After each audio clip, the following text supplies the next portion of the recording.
yang pada hari ini kita berada di penghujung bulan Sya'ban, yang tentunya kita menunggu adanya pemberitaan dari waliul amr pemerintah kita kapan dimulai bulan Ramadan atau pada hari apa dimulai bulan Ramadan tahun 1432 Hijriah ini. Para hadirin yang saya muliakan, dalam waktu yang sangat singkat ini, kurang lebih 60 menit, kita akan membahas sebuah permasalahan penting dalam kajian kali ini. Bulan Ramadan adalah salah satu bulan yang diperintahkan kita padanya untuk melaksanakan ibadah saum, ibadah puasa, yang diwajibkan kepada setiap mukmin yang telah memenuhi persyaratan ibadah, sebagaimana Allah perintahkan dalam ayatnya, ya ayyuhalladzina amanu kutiba alaikumus siyamu kama kutiba alal ladzina min qablikum la'allakum tattaqun. Wahai sekalian orang-orang yang beriman, dan kita di dalamnya, telah diwajibkan kepada kalian berpuasa. Kutiba alaikumus siyam, telah diwajibkan kepada kalian berpuasa sebagaimana telah diwajibkan kepada umat-umat sebelum kalian, agar kalian menjadi orang-orang yang bertakwa. Hal ini juga Allah tegaskan di dalam surat yang sama. Allah menyatakan, syahrul Ramadan alladzi unzila fihil Qur'an hudal linnasi wa bayyinatin minal huda wal furqan faman syahida minkumus syahra falyasumhu. Kata perintah faman syahida minkumus syahra falyasumhu, ini adalah kata perintah kewajiban bersaum, berpuasa di bulan Ramadan. Bukan pembahasan kita pada sore hari ini pembahasan tentang keutamaan bulan Ramadan. Bukan pula pembahasan kita pada sore hari ini pembahasan tentang rincian-rincian hukum tentang puasa di bulan Ramadan. Karena insya Allah pembahasan pertama yaitu fadilah Ramadan dan juga ahkam, yang kedua hukum-hukum Ramadan, akan dibahas insyaallah sejak hari pertama, pekan pertama bulan Ramadan, yang akan disampaikan oleh beberapa asatidzah, diantaranya oleh akhuna al-ustadz al-fadil Alfian Abu Amr hafizahullah. Kemudian pada pekan keduanya akan disampaikan oleh ustadzuna al-ustadz Ruwaifi hafizahullah ta'ala. Tema pembahasan kita di sore hari ini sebagaimana telah diumumkan, yaitu menyongsong bulan Ramadan dengan amalan sunnah. Sunnah dalam konteks judul yang disebutkan adalah makna sunnah yang lebih umum sifatnya dan lebih luas sifatnya dibandingkan makna sunnah yang sering disebutkan dan diucapkan oleh para fuqaha dalam karya-karya mereka atau pembahasan-pembahasan mereka.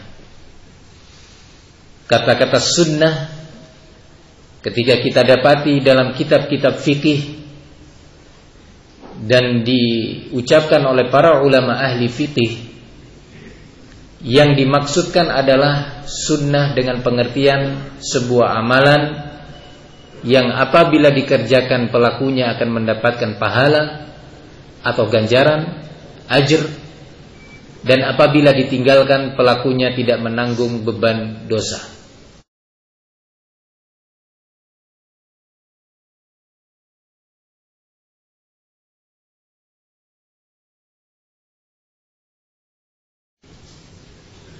Sunnah yang dimaksud dalam konteks judul yang kita dengarkan bersama adalah sunnah dengan makna yang lebih umum. As-sunnah atau kata-kata as-sunnah secara bahasa maknanya adalah at-tariqah, cara, sistem, mahmudatan kanat am madmumah. Baik sistem itu jenis kategori sistem yang baik, cara yang baik, yang terpuji, ataupun sebaliknya. Itu kata-kata sunnah dalam bahasa. Sehingga kata-kata sunnah itu bisa bermakna positif, bisa bermakna negatif dalam tinjauan bahasa. Contoh kedua makna ini terdapat dalam hadis, man sanna fil islami sunnatan hasanah falahu ajruha wa ajru man amila biha la yanqusu min ujurihim syai'an ila yaumil qiyamah. Barang siapa yang mengamalkan sebuah sunnah yang baik, sunnah hasanah, sunnah yang baik, maka dia akan mendapatkan ganjaran atau pahala amalan tersebut dan ganjaran orang-orang yang mengikuti jejaknya sampai hari kiamat tidak berkurang sedikit pun.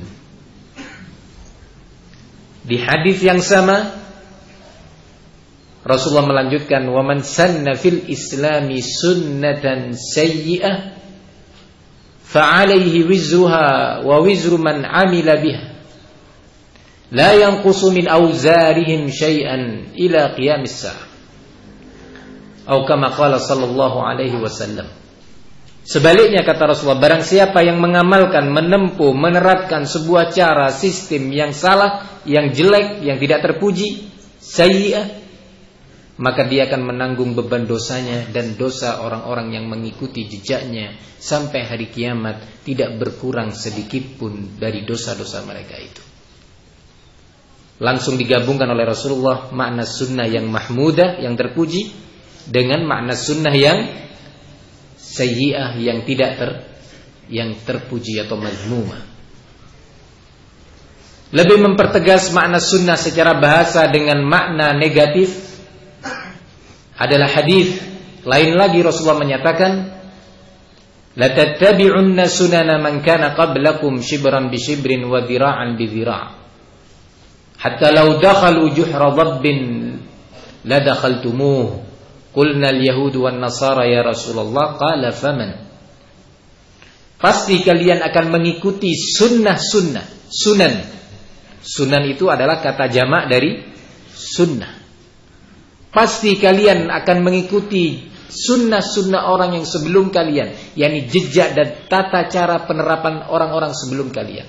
Sejengkal demi sejengkal, sehasta demi sehasta, sampai-sampai kalau mereka memasuki lubang sebuah binatang yang dikenal dengan ad-dab, semisal dengan biawak, pasti kalian akan memasukinya. Kami bertanya, apakah yang kau maksud kaum sebelum kami adalah Yahudi dan Nasara, wahai Rasul? Bahwa kami akan mengikuti jejak sunnah mereka? Siapa lagi kalau bukan mereka? Dari dua hadis ini jelas kepada kita bahwa sunnah secara bahasa berarti tariqah, sistem, tata cara, aturan. Maka kita akan menengok berbagai dalil-dalil syar'i tentang makna sunnah yang dimaksud, yang dengannya kita akan mengetahui makna judul tema majlis kita, menyongsong bulan Ramadan dengan amalan sunnah. Sunnah yang dimaksud dalam redaksi atau redaksi judul yang kita dengarkan ini adalah jenis yang kedua. dengan amalan-amalan sunnah Rasulullah sallallahu alaihi wasallam. Para hadirin yang saya muliakan,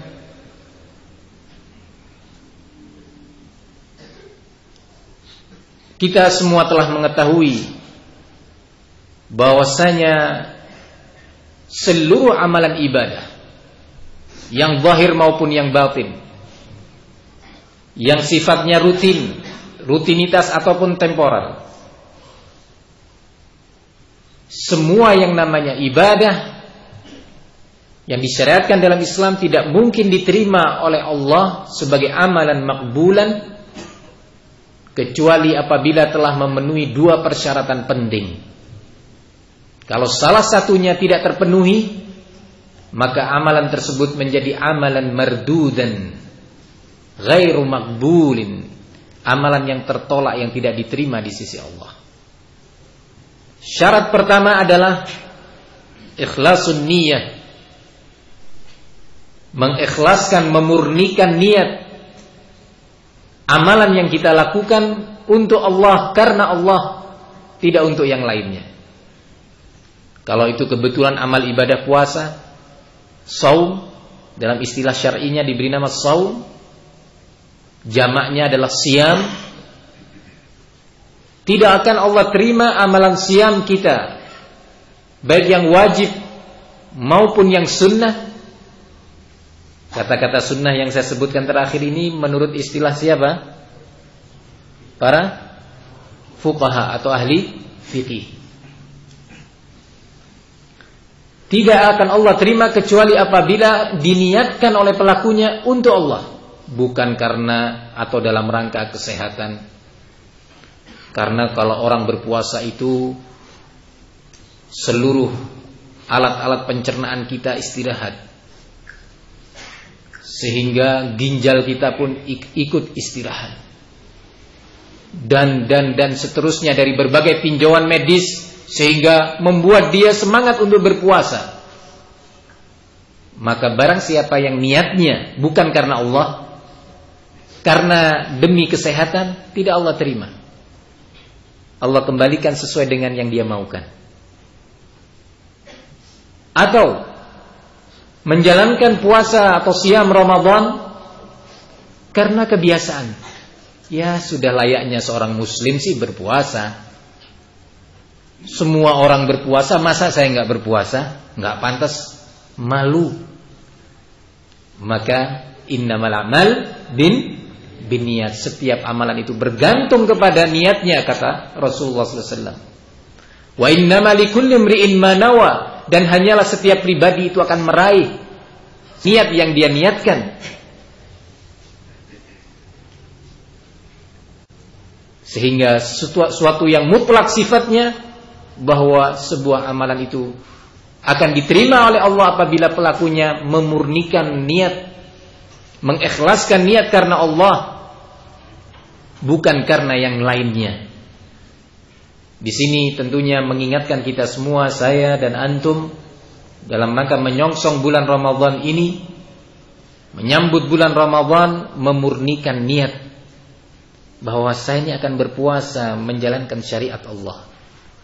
Saya ini akan berpuasa, bersaum, entah besok atau lusa, dalam rangka mengharapkan ridha Allah, dan dalam rangka yang Allah sebutkan la'allakum tattaqun, agar kalian menjadi orang yang bertakwa, yang dengan ibadah saum kalian ini akan terbentengi, terlindungi dari azab Allah Subhanahu wa ta'ala. Mulai hari ini kita sudah siap-siap melatih diri untuk berbenah niat. Ikhwani fid din rahimani wa rahimakumullah. Allah Subhanahu wa ta'ala menyatakan innama yataqabbalullahu minal muttaqin. Dan hanyalah Allah akan menerima amalan hamba-hambanya adalah dari yang muttaqin, yang mendasarkan amalannya di atas taqwa, ikhlas karena Allah Subhanahu wa ta'ala. Kemudian yang kedua, syarat kedua diterimanya sebuah amalan dari seorang hamba mukmin adalah amalan tersebut menyesuai mencocoki sesuai dengan bimbingan sunnah Rasulullah sallallahu alaihi wasallam. Setiap amalan yang sesuai dengan bimbingan sunnah Nabi, maksudnya apa kata-kata sunnah di sini? Makna yang pertama ataukah yang kedua? Makna di kalangan fuqaha atau makna yang lebih umum? Yang lebih umum. Sehingga sunnah dengan makna kedua yang lebih umum, ada sunnah yang hukumnya wajib, ada sunnah yang hukumnya mustahab, disukai, mandub. Contohnya misalkan kita sholat maghrib 3 rakaat. Kenapa tidak 4 rakaat? Kenapa tidak 2 rakaat? Jawabannya karena kita mengikuti sunnah Rasul. Maksudnya mengikuti tata cara dan sistem sholatnya Rasul sallallahu alaihi wasallam. Kenapa kita berhaji ke Masjidil Haram di bulan Dzulhijjah, kok tidak di bulan Syawal? Apa hukumnya haji di bulan di bulan Dzulhijjah? Ya, wajib bagi yang mampu. Kenapa tidak di bulan Syawal? Karena mengikuti sunnah Rasulullah sallallahu alaihi wasallam. Dan seterusnya. Maka syarat kedua, sebuah amalan akan diterima di sisi Allah dari pelakunya adalah ketika mencocoki bimbingan, cara, sistem dan sunnah Rasulullah sallallahu alaihi wa ala alihi wasallam.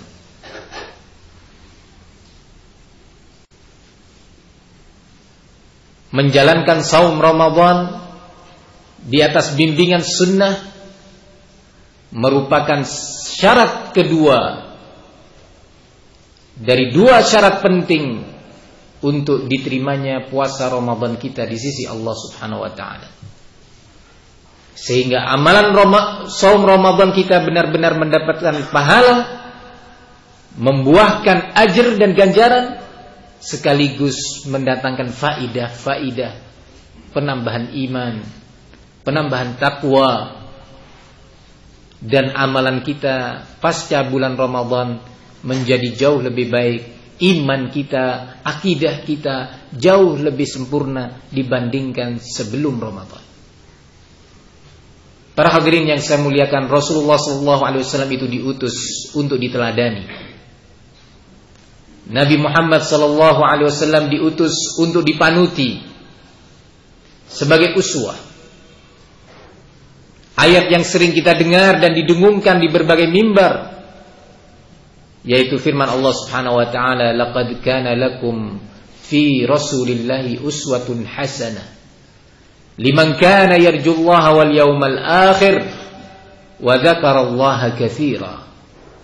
Sungguh kata Allah, laqad, demi Allah, sungguh telah ada pada diri Rasul teladan yang baik bagi kalian dalam semua hal, termasuk tata cara ibadah. Beliau sebagai teladan yang terbaik. Baik dari sisi kuantitasnya, beliau adalah teladan terbaik. Tidak boleh melebihi kuantitas yang dilakukan oleh Rasul sallallahu alaihi wasallam, dan tentang tata caranya tidak boleh menyimpang keluar dari tata cara Rasulullah sallallahu alaihi wasallam.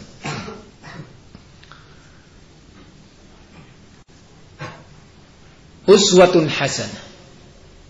Bagi siapa? Liman kana yarjullaha wal yawmal akhir.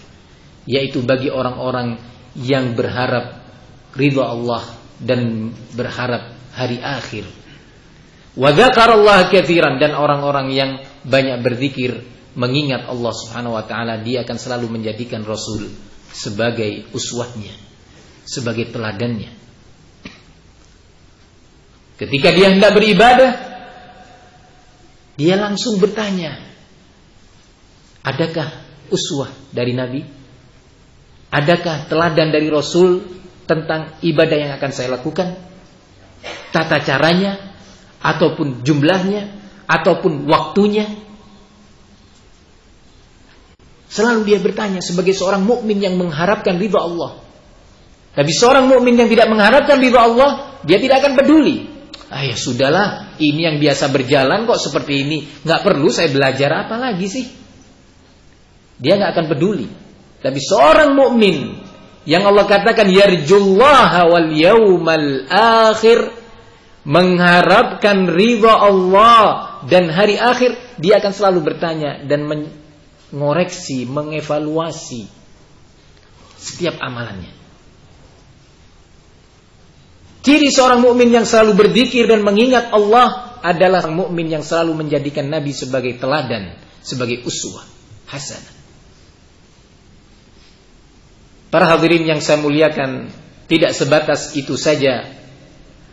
Bahkan Allah Subhanahu wa taala memposisikan Rasul dan sikap meneladani beliau dalam berbagai aturan ibadah dan aturan syariat ini sebagai tolak ukur kebenaran dan kemurnian iman seorang hamba. Allah Subhanahu wa taala menyatakan, "Fala wa rabbika la yu'minun hatta yuhakkimuka fima shajara bainahum thumma la yajidu fi anfusihim harajan mimma qadait wa yusallimu taslima." Fala wa rabbik, perhatikan baik-baik ayat ini yang sangat butuh untuk selalu diulang dan dievaluasi.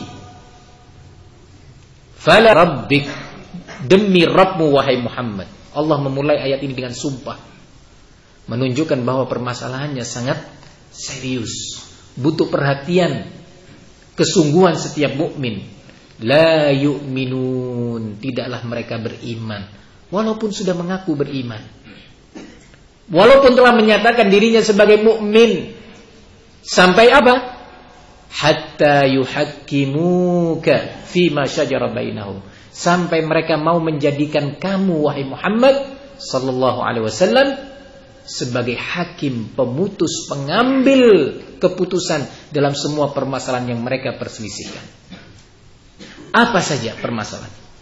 Urusan rumah tangga kita berselisih, maka kita diperintah oleh Allah untuk menjadikan Rasul sebagai pengambil keputusan. Bagaimana menghukumi, menyikapi istri dan anak. Permasalahan kemasyarakatan.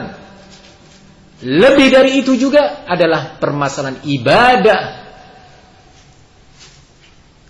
Masalah haji, masalah sholat, masalah saum, masalah akidah dan iman. Dijadikanlah Rasulullah sebagai pengambil keputusan. Setiap ucapannya ditaati, setiap keputusannya dijalankan, setiap keputusan bimbingannya dikedepankan di hadapan atau di atas segala bimbingan dan keputusan manusia. Ini ayat di dalam Al-Quran yang baru saja kita dengar, yang insya Allah akan banyak dibaca oleh kaum mukminin di bulan Ramadan. Fala wa rabbika la yu'minun hatta yuhakkimuka fima syajara bainahum. Tidak cukup secara zahir menerima dan menjalankan keputusan Rasul.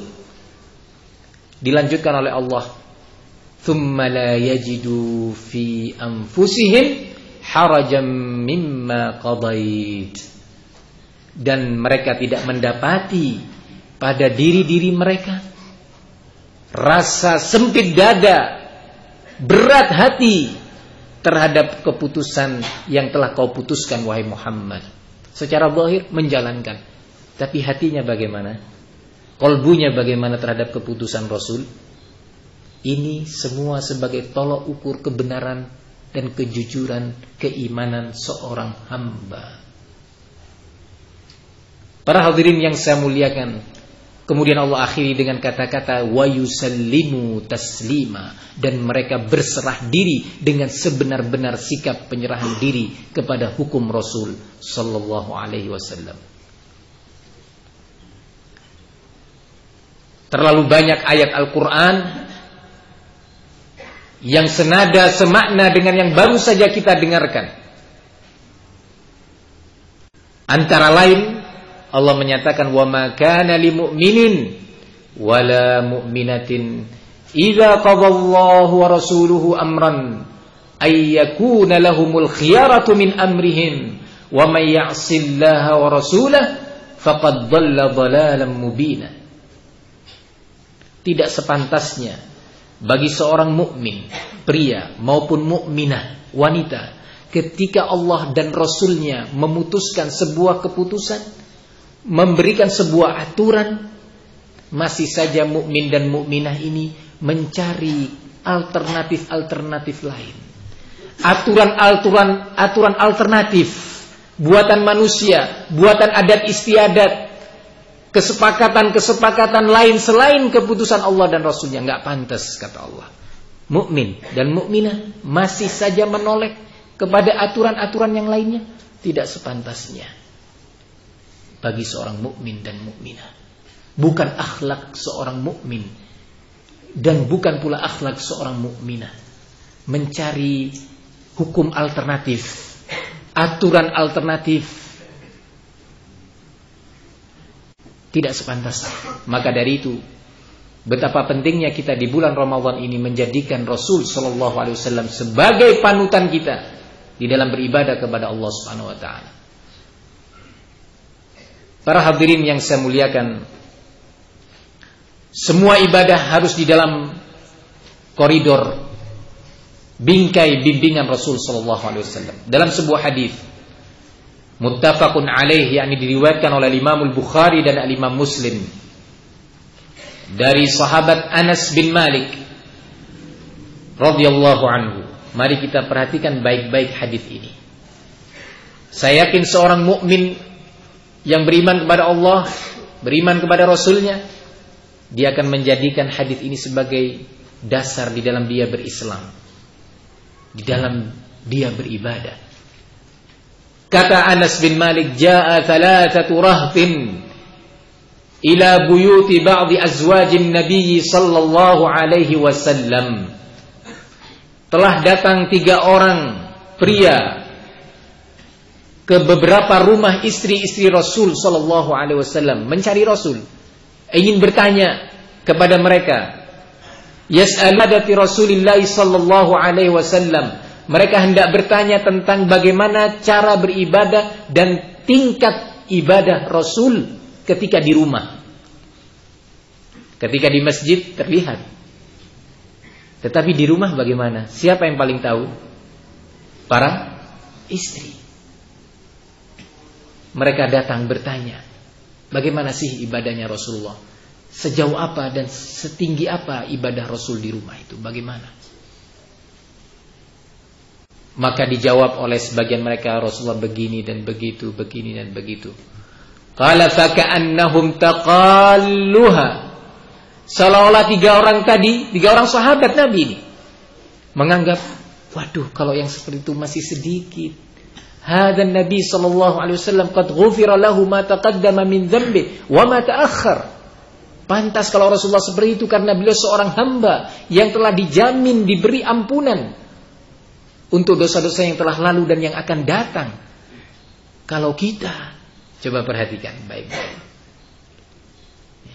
menggunakan kias dengan cara yang salah. Kalau kita nggak pantas seperti ini, kita harus lebih dari Rasul. Karena Rasulullah sudah mendapatkan jaminan ampunan. Sebagaimana Allah sebutkan di dalam beberapa ayatnya. Inna fatahna laka fatham mubina liyaghfira laka Allah ma taqaddama min dhanbik wa ma ta'akhkhar.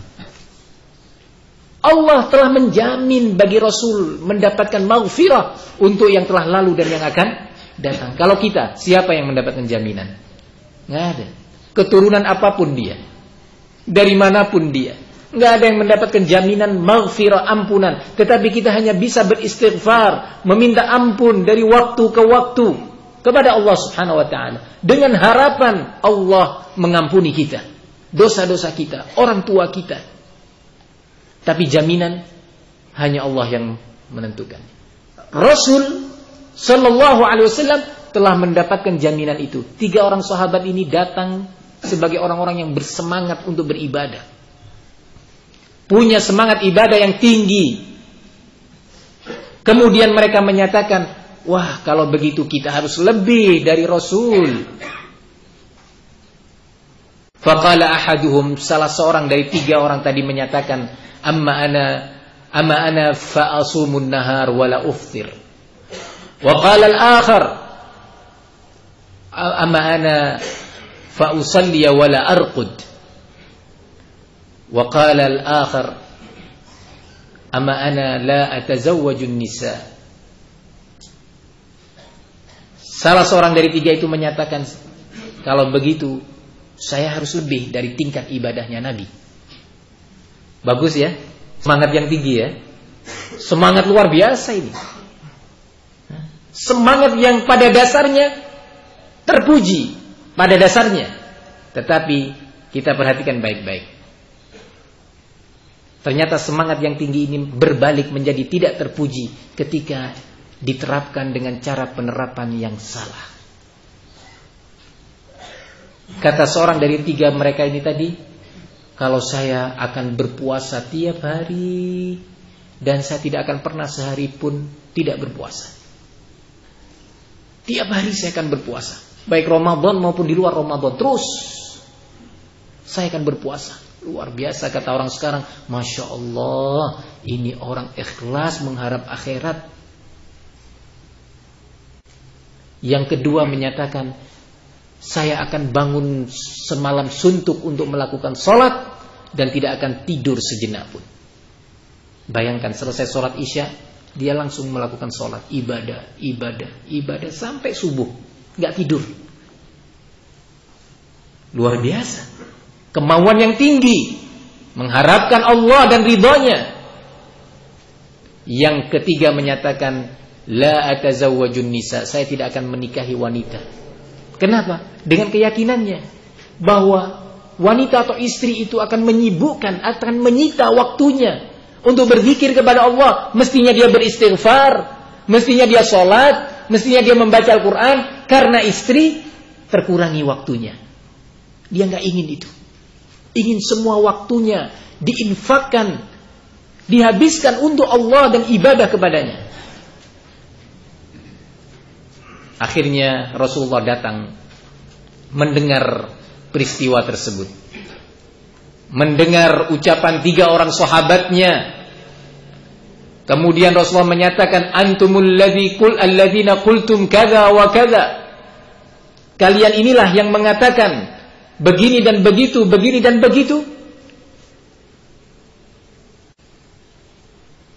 Menukilkan ucapan 3 orang sahabatnya tersebut. Kemudian Rasulullah menyatakan, ama wallahi ana akhsyakum lillah wa atqakum lahu. Ketahui, sesungguhnya aku ini adalah orang yang paling takut kepada Allah di antara kalian semuanya. Ketahui, sesungguhnya aku ini adalah manusia yang paling bertakwa kepada Allah dibandingkan kalian semuanya. Benar atau tidak? Pasti. Rasulullah adalah manusia paling takut kepada Allah dibandingkan seluruh hamba-hambanya yang mukminin. Walaupun digabungkan, Rasulullah adalah manusia paling tinggi tingkat ketakwaannya.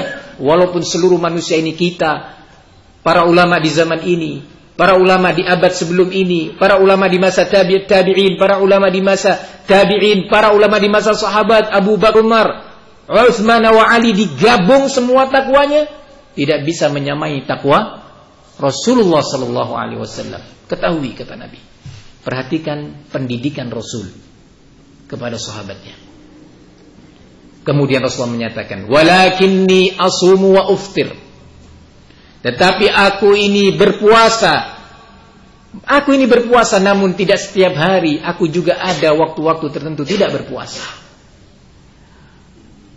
Wa aqumul laila wa anam. Aku melakukan sholat malam, tetapi aku juga tidur. Wa inni atazawwajun nisa, dan sesungguhnya aku pun juga menikahi wanita. Faman raghiba an sunnati falaysa minni. Barang siapa yang enggan dengan sunnahku. Sunnah makna yang mana? Yang lebih umum, yakni barang siapa yang enggan, merasa berat untuk mengamalkan sistemku, tata cara ibadahku, sungguh dia bukan bagian golonganku. Para hadirin, hadis ini berada di dalam Sahih Bukhari, ada di dalam Sahih Muslim. Kitab ini tersebar di tengah-tengah muslimin. Bukan hadis yang baru muncul pada abad ke-15 Hijriah atau abad ke-21 Masehi ini. Hadis ini disebutkan oleh para ulama kita, di antaranya Imam Nawawi dalam kitab Riyadhus Shalihin. Kitab ini pun tersebar di berbagai tempat, di pondok-pondok pesantren dan yang lainnya. Dari sahabat Anas bin Malik radhiyallahu anhu. Bukan sesuatu yang baru, tapi yang baru adalah kita. Kita yang baru dan jauh dari bimbingan Al-Quran dan Sunnah, sehingga setiap sesuatu yang kita dengar menjadi baru di hadapan kita. Karena lamanya waktu kita terpisah dari bimbingan Rasulullah Sallallahu Alaihi Wasallam. Perhatikan baik-baik hadis ini. Maka ikutilah bimbingan sunnah Rasul di dalam kita beribadah kepada Allah Subhanahu wa Ta'ala, agar kita berhasil di dalam beramal, dan jangan sampai kita beramal dalam keyakinan kita, dalam perkiraan kita bahwa kita telah melakukan taqarrub kepada Allah, telah menunaikan kewajiban kita, ternyata oleh Allah belum dinilai sebagai upaya menunaikan kewajiban, tertolak. Jangan sampai kita termasuk apa yang Allah sebutkan di dalam salah satu ayatnya di dalam Al-Quran, Qul hal nunabbi'ukum bil akhsarina a'mala alladzina dhalla sa'yuhum fil hayatid dunya wa hum yahsabun an yuhsinuna sun'ah. Maukah kalian kami kabarkan tentang kondisi orang-orang yang merugi amalannya? Beramal tapi merugi. Bukan merugi karena tidak ada amal, bukan. Merugi karena bermaksiat terus menerus, enggak. Merugi dalam keadaan dia sudah beramal. Perhatikan baik-baik ayat ini. Hal nunabbi'ukum bil akhsarina a'mala. Maukah kalian kami kabarkan tentang orang-orang yang merugi amalannya? Sudah berbuat, sudah beramal, tapi merugi. Kenapa? Apa sebabnya? Alladzina dhalla sa'yuhum fil hayatid dunya, yaitu orang-orang yang tersesat amal ibadahnya ketika di dunia, wahum yahsabun, dalam keadaan mereka mengira, yuhsinuna sun'a, beramal amalan yang baik. Ternyata tidak sesuai dengan bimbingan Nabi yang diutus oleh Allah Subhanahu wa ta'ala. Dalam hadis Aisyah radhiyallahu anha, juga ini tersebar di buku-buku hadis yang banyak sekali, bahwasanya Rasulullah SAW menyatakan, Man amila amalan laisa alaihi amruna fahuwa raddun. Barang siapa yang berbuat sebuah amalan, amalan apapun dalam urusan agama ini, yang bukan bagian dari perintah kami, contoh kami, sungguh amalan itu, kata Rasulullah, tertolak kepada pelakunya. Al-Imam Malik rahimahullah ketika menjelaskan ayat Al-Quran di dalam surat Al-Ma'idah, Al-Yawma akmaltu lakum dinakum wa atmamtu alaikum ni'mati wa raditu lakumul Islam madina. Hari ini aku telah sempurnakan bagi kalian agama kalian. Hari ini kapan? Hari ini ketika Rasulullah masih hidup dan menjelang wafatnya. Hari demi hari Rasulullah berdakwah. Hari demi hari Rasulullah menyampaikan ayat-ayat Al-Quran, menjelaskan dan menjabarkannya, mempraktekannya, dilihat, didengar, difahami dan diamalkan oleh sahabat Nabi, hingga menjelang wafatnya turunlah ayat ini di surat Al-Ma'idah. Hari ini telah aku sempurnakan bagi kalian agama kalian, dan aku sempurnakan nikmatku atas kalian, dan aku rela Islam ini sebagai agama kalian. Islam yang mana yang Allah rela? Yang Allah ridha sebagai agama bagi kita. Cara penerapan Islam yang seperti apa? Jawabannya adalah cara penerapan Islam yang telah diterapkan oleh Nabi Sallallahu Alaihi Wasallam, didengar, dilihat, diamalkan oleh sahabat Abu Bakar, Umar, Uthman, wa Ali, wa Abu Hurairah, wa Ibnu Mas'ud, wa Anas bin Malik, wa Aisyah. Semuanya. Itulah Islam yang diridhoi oleh Allah. Sehingga kita yang hidup di masa ini menengok, apakah amalan yang mau kita lakukan, zikir yang mau kita ucapkan, akidah yang mau kita yakini, ini telah dicontohkan oleh Nabi? Atau diamalkan oleh Abu Bakar As-Siddiq, atau oleh Umar bin Khattab, Utsman bin Affan, Ali bin Abi Thalib, atau sebaliknya? Tidak pernah mereka amalkan. Kalau jawabannya yang pertama, mari kita berlomba-lomba, fastabiqul khairat, untuk mengamalkannya dengan tetap berupaya untuk ikhlas karena Allah. Tetapi kalau jawabannya adalah yang kedua, tidak pernah dicontohkan oleh Nabi, tidak pernah diikuti dan diteladani oleh Abu Bakar, Umar, Utsman, wa Ali dan para sahabat, mari kita tinggalkan bersama-sama, yakini bahwa itu bukan amalan baik. Al-Imam Malik, guru daripada Imam Syafi'i, ketika menafsirkan ayat di dalam surat Al-Maidah tadi menyatakan, man amila amalan lam yakun fi ahdin Nabi sallallahu alaihi wasallam fara'ahu hasanan faqad ittahama Muhammadan sallallahu alaihi wasallam khana ar-risalah. Barang siapa, kata Imam Malik, perhatikan baik-baik, nasihat buat kita semuanya yang hidup 1400 tahun sepeninggal Rasul ini. Kata Imam Malik rahimahullah, barang siapa yang melakukan sebuah amalan yang tidak pernah ada dalam teladan Rasul, kemudian dia menilainya sebagai amalan yang baik, sungguh dia telah menuduh Nabi Muhammad berkhianat terhadap risalah yang Allah wajibkan untuk disampaikan kepada beliau. Bahaya kan? Ketika kita beramal sebuah amalan, berdoa dengan sebuah doa, berzikir dengan bentuk zikir tertentu, berakidah dengan bentuk akidah tertentu, kita tanyakan, ada dalilnya? Bagaimana? Apakah Rasulullah mengamalkan? Dia menjawab, iya tapi ini kan baik. Loh, pertanyaan saya, apakah Nabi mengamalkan? Iya tapi kan baik. Loh, saya bertanya, apakah Nabi Muhammad sallallahu alaihi wasallam yang kita cintai mengamalkan amalan seperti ini? Kalau jawabannya tidak, kemudian dia menganggap itu sebagai amalan baik, sungguh dia telah menuduh Nabi Muhammad berkhianat kepada Allah Subhanahu wa taala. Na'udzubillah min dzalik. Para hadirin yang saya muliakan, sesungguhnya semua amalan dalam Islam ini adalah amalan yang mudah. Rasulullah SAW menyatakan dalam sebuah hadisnya, taraktukum ala mithlil bayda layliha kanahariha la yazighu anha illa halik. Sungguh telah aku tinggalkan kalian wahai umatku, aku berpisah dengan kalian wahai umatku dalam keadaan bagaikan suasana yang putih terang benderang, malam harinya bagaikan siang. Artinya syariat ini, syariat yang sekarang ada dan sampai kepada kita dari Rasul, itu sudah terang benderang. La yazighu anha illa halik. Tidaklah seorang itu keluar dari bimbinganku tadi kecuali dia akan binasa, kata Rasulullah sallallahu alaihi wasallam. Para hadirin yang saya muliakan, dalam hadis yang lainnya Rasulullah menyatakan, diriwayatkan oleh Imam Malik dan yang selainnya,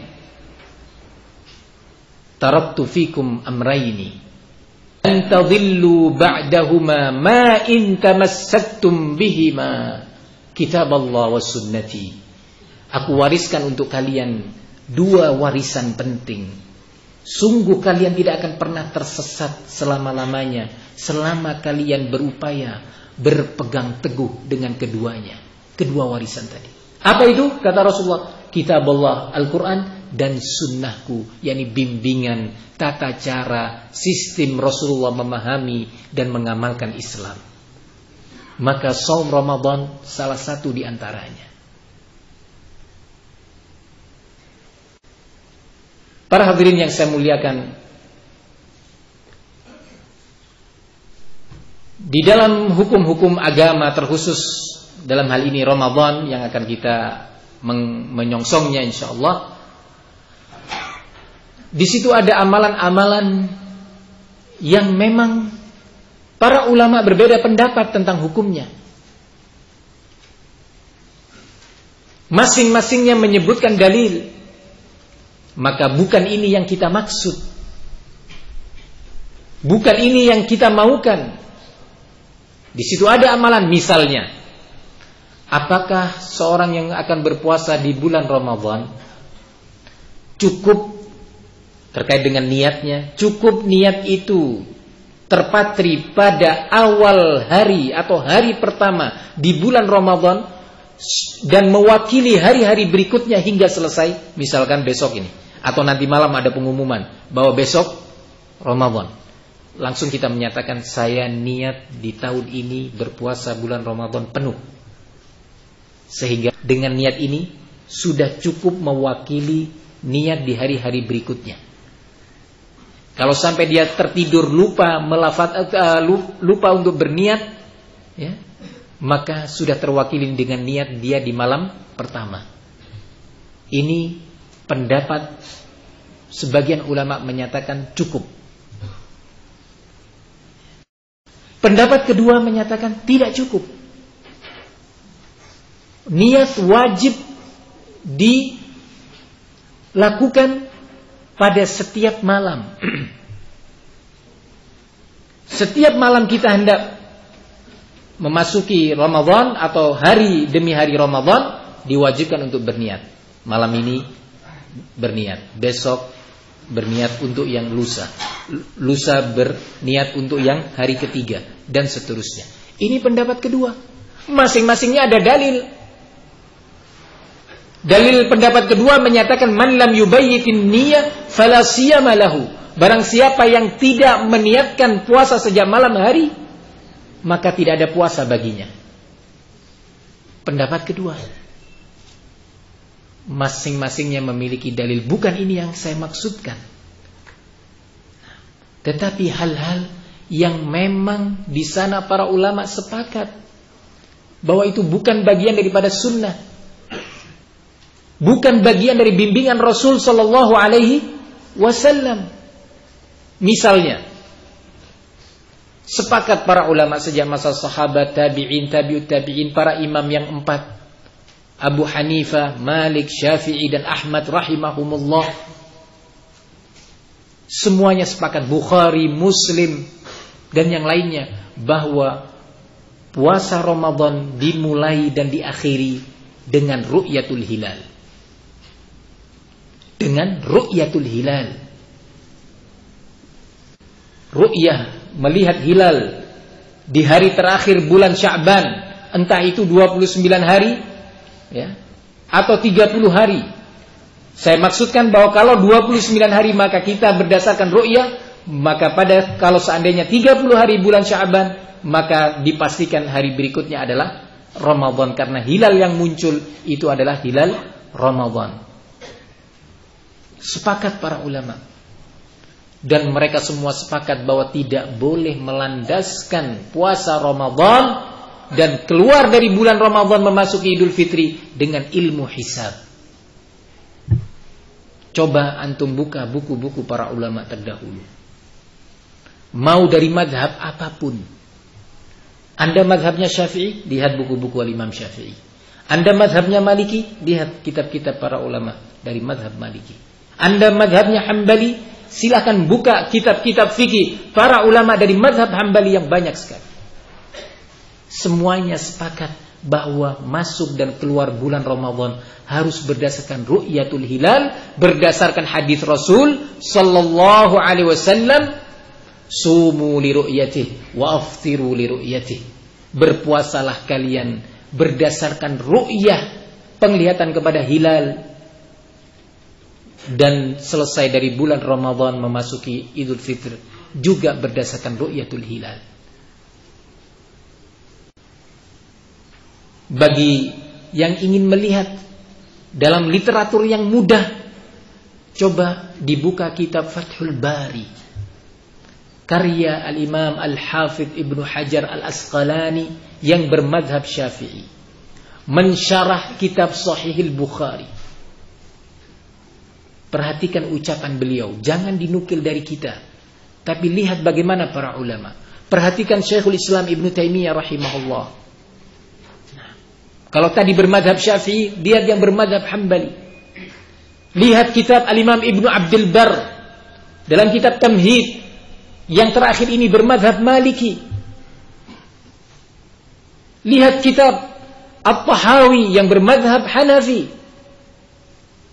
Semuanya sepakat bahwa keluar dan masuknya Ramadan harus berdasarkan sunnah Rasul, yaitu dengan ru'yatul hilal. Dan beberapa hal yang lainnya yang telah disepakati oleh para ulama bahwa itu bagian daripada sunnah Rasul, atau disepakati oleh para ulama bahwa itu bukan bagian daripada sunnah Rasul yang wajib untuk ditinggalkan. Para hadirin yang saya muliakan, tentunya banyak lagi contoh-contoh lainnya. Yang kesimpulan dari kajian kita di hari ini adalah jalani ibadah kita, terkhusus dalam hal ini dan kali ini bulan Ramadan, berdasarkan bimbingan sunnah Rasul. Jangan sampai kita keluar dari bimbingan sunnah beliau dengan harapan amalan kita menjadi amalan makbulan. Ramadan kita, puasa kita di bulan yang barakah ini menjadi amalan yang diterima di sisi Allah Subhanahu wa ta'ala. Sementara rincian hukum tentangnya insya Allah antum bisa ikuti dalam kajian yang sudah saya sebutkan pada awal majelis tadi. Wallahu a'lam bishawab. Tersisa waktu kurang lebih atau maksimal 5 menit. Bagi yang ingin bertanya, saya persilahkan langsung.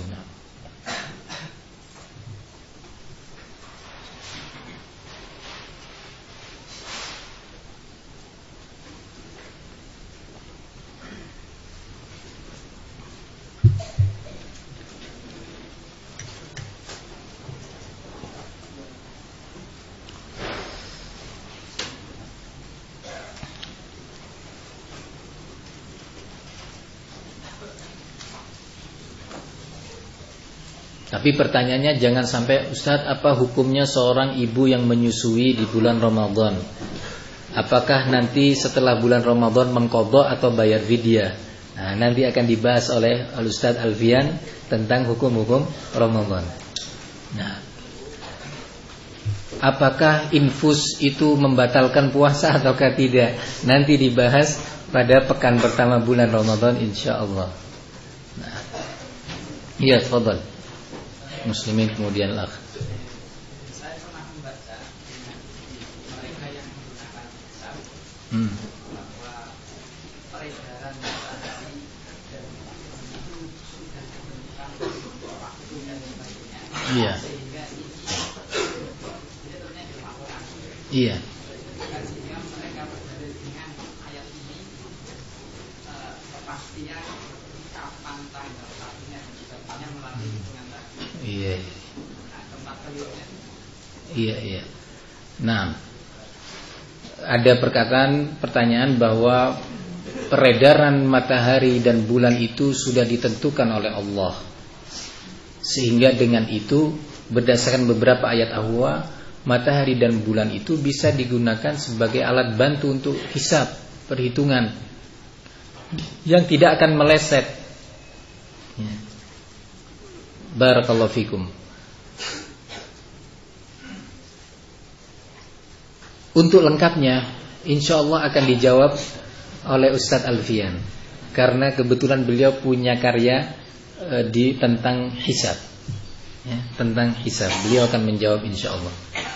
Ya. Barakallahu fikum. Tentang hisab. Barakallahu fikum.